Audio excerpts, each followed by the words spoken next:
మరికొద్ది నిమిషములలో మన రాష్ట్ర ముఖ్యమంత్రి వర్యులు శ్రీ రేవంత్ రెడ్డి గారు విచ్చేస్తున్నారు. వారికి దక్కన్ మానవ సేవా సమితి మరియు ఆర్య సమాజ్ గౌరవ అధ్యక్షులు శాసనసభ్యులు శ్రీ తలసాని శ్రీనివాసరావు గారు స్వాగతం సుస్వాగతం పలుకుతున్నారు.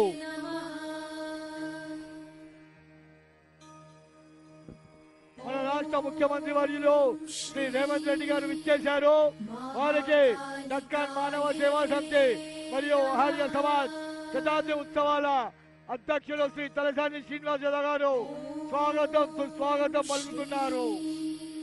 ఉజ్జయిని మహాకాళి అమ్మవారి దర్శనానికై మన రాష్ట్ర ముఖ్యమంత్రి వర్యులు శ్రీ రేవంత్ రెడ్డి గారు విచ్చేశారు.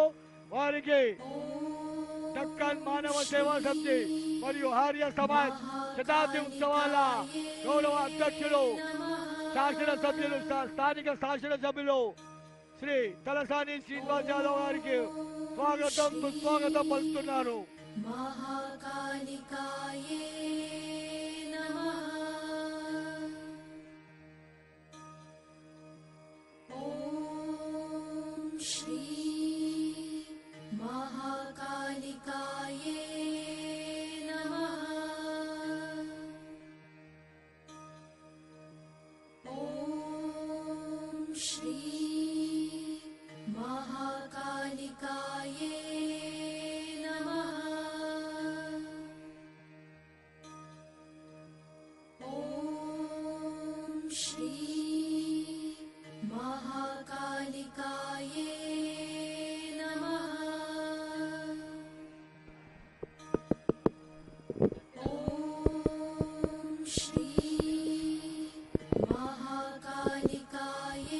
హలో,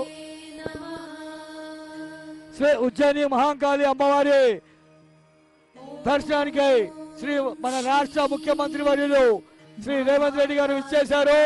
వారికి దక్కన్ మానవ సేవా సమితి ఆర్య సమాజ్ అధ్యక్షులు శ్రీ తలసాని శ్రీనివాసరావు గారు స్వాగతం సుస్వాగతం పలుకుతున్నారు.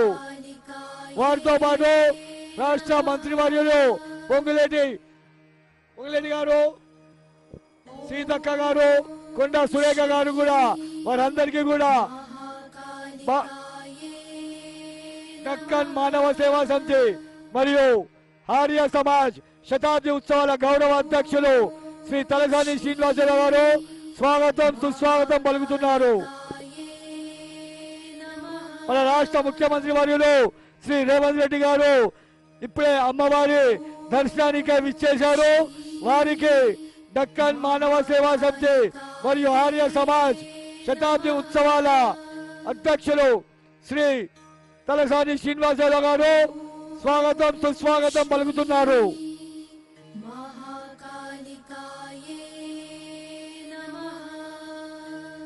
మన స్థానిక ఎమ్మెల్యే మరియు దక్కన్ మానవ సేవా సమితి ఆర్య సమాజ్ శతాబ్ది ఉత్సవాల గౌరవ అధ్యక్షులు వర్యులు శ్రీ తలసాని శ్రీనివాసరావు గారు మన రాష్ట్ర ముఖ్యమంత్రి వర్యులు శ్రీ రేవంత్ రెడ్డి గారికి స్వాగతం సుస్వాగతం పలుకుతున్నారు.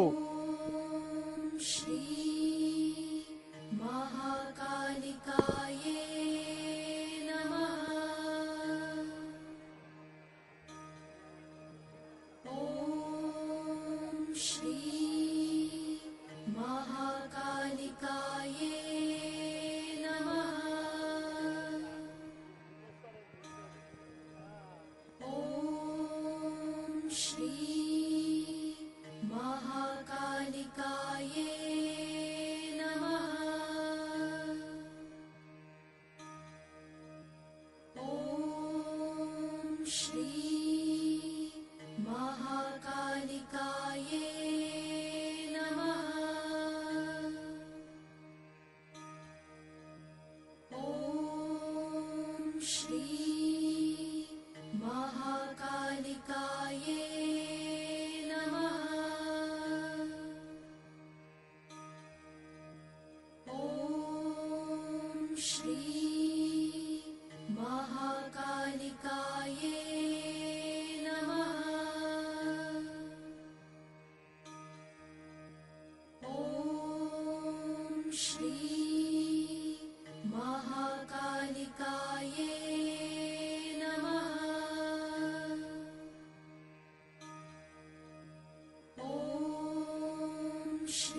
గర్భగుడున్న స్వయం సేవకులకు పోలీస్ శాఖకు విజ్ఞప్తి, లైన్లు అధికంగా ఉన్నాయి.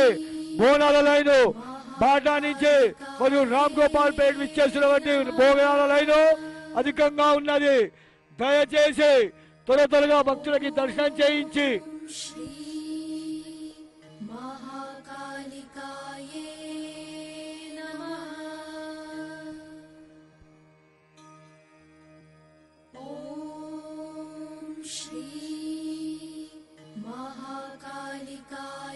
महाकालिकाये